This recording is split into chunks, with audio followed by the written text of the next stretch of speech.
नमस्कार दोस्तों, आज हम फिर एक बार आपके सामने हैं एक नया चैप्टर इंग्लिश का लेके। पिछले वीडियो में हमने कुछ नए नए वर्ड्स सीखे थे। मैं आशा करता हूँ आपने उसकी प्रैक्टिस की होगी और उसको अपनी डेली लाइफ में भी इस्तेमाल किया होगा। सबसे पहले जो इंग्लिश का बेसिक चीज है ना, वो है प्रैक्टिस। जैसे जैसे आप घर पे प्रैक्टिस करोगे ना, वैसे वैसे आपकी अंग्रेजी इंप्रूव होती जाएगी। ठीक है। अगर मैं देखता हूँ कि लोगों की कंप्लेंट रहती है कि हमें इंग्लिश बोलने के लिए कोई पार्टनर नहीं मिलता। उसका जो बेस्ट तरीका है ना, वो ये है, आप मिरर के सामने खड़े होके ना इंग्लिश में कम्युनिकेट करो। उससे क्या होगा, आपकी इंग्लिश की प्रैक्टिस ज्यादा से ज्यादा होगी। ठीक है। आज का जो हमारा टॉपिक है ना, वो ये है transformation of sentences. Transformation of sentences. Sentences हमने बनाने कैसे हैं? ठीक है, सेंटेंसेस हम बोल तो देते हैं, लेकिन इसमें काफी लोगों को ये दिक्कत आती है कि वो सेंटेंस फॉर्म नहीं कर पाते। ठीक है। इस चैप्टर में हम सबसे पहले देखेंगे कि सेंटेंस कितने टाइप्स के होते हैं। ठीक है।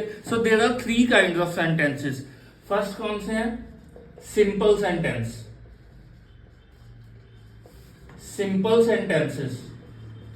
ठीक है। सिंपल सेंटेंस में ना 2 चीजें होती हैं, सब्जेक्ट और प्रीडिकेट। ठीक है, 2 चीजें होती हैं हर सेंटेंस में। क्या होता है? Subject and predicate. सब्जेक्ट क्या होता है?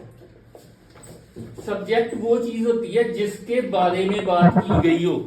ठीक है, सब्जेक्ट वो चीज होती है जिसके बारे में बात की गई हो। लाइक किसी चीज का नाम, लाइक नाउन, प्रोनाउन और फ्रेजेस ऑफ नाउन। ठीक है, जिसके बारे में बात की गई हो उसको सब्जेक्ट कहते हैं, और जो बात की गई हो उसको प्रीडिकेट कहते हैं।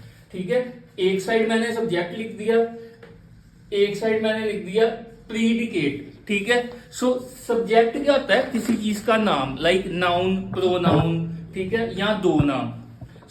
नाम, for example Geeta solves the sum. इसमें गीता सब्जेक्ट है और सॉल्व्स द सम जो है वो प्रीडिकेट है। इन दोनों को हम कंबाइन कर देंगे तो हमारा एक सेंटेंस बन जाएगा जो सिंपल सेंटेंस होगा, गीता सॉल्व द सम। ठीक है। ऐसे ही एक और मैं आपको बताता हूं, ही सॉल्व्स द प्रॉब्लम। ठीक है, इसमें अब हमारा सब्जेक्ट जो हो गया वो ही हो गया, सॉल्व द प्रॉब्लम हो गया प्रीडिकेट। ठीक है। जो सेंटेंस होता है ना हमारा, वो 2 चीजों पे डिपेंडेंट होता है। एक होता है सब्जेक्ट, एक होता है प्रीडिकेट। ठीक है, सब्जेक्ट जिसके बारे में बात की गई हो, प्रीडिकेट जो बात की गई हो। ठीक है। अब हम दूसरी एग्जांपल लेंगे, दे गोज टू स्कूल।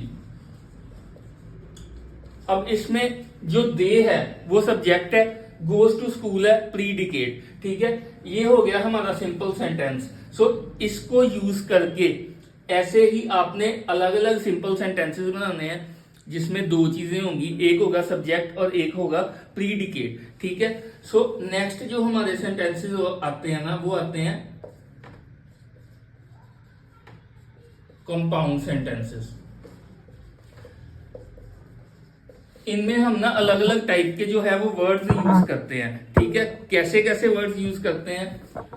इसमें आता है एक एंड, एज वेल एज। ठीक है, एंड आपने देखा होगा काफी सेंटेंसेस में यूज होने वाला एक कॉमन वर्ड है। ठीक है, एंड हम कब यूज करते हैं? जब हमने 2 चीजों के बारे में बताना हो, ये और ये, उन दोनों को अटैच करने के लिए हम एंड यूज करते हैं। Like Ram and Shyam goes to school. ठीक है, राम और श्याम दोनों स्कूल जा रहे हैं, इन दोनों के बारे में बताना है। दोनों के बारे में हम कैसे बता सकते हैं? जब दोनों को हम अटैच करेंगे, और वो अटैच कैसे करेंगे उसके लिए हम एक वर्ड यूज करेंगे जो होता है एंड। ठीक है। 2 चीजों को अटैच करने के लिए जो हम वर्ड यूज करते हैं वो होता है एंड। ठीक है। अब हम देखेंगे कि हम एज वेल एज कैसे यूज करते हैं।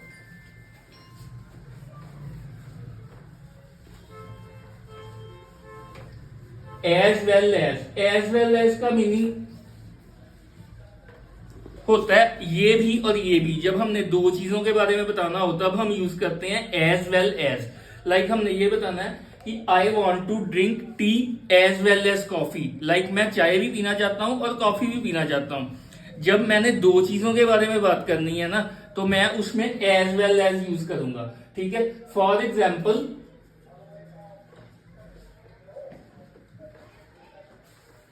I want to go to Shimla as well as Manali। Like मैं शिमला भी जाना चाहता हूं और मनाली भी जाना चाहता हूं, दोनों जगह मैंने कर दी। इसके लिए एज वेल एज यूज होगा। ठीक है, सो एंड और एज वेल एज में आपको डिफरेंस समझने की जरूरत होगी। लाइक एंड हम तब यूज करते हैं जब हमने दो चीजों को अटैच करना हो, एंड एज वेल एज तब यूज करते हैं जब हमें ये चीज भी चाहिए और ये चीज भी चाहिए।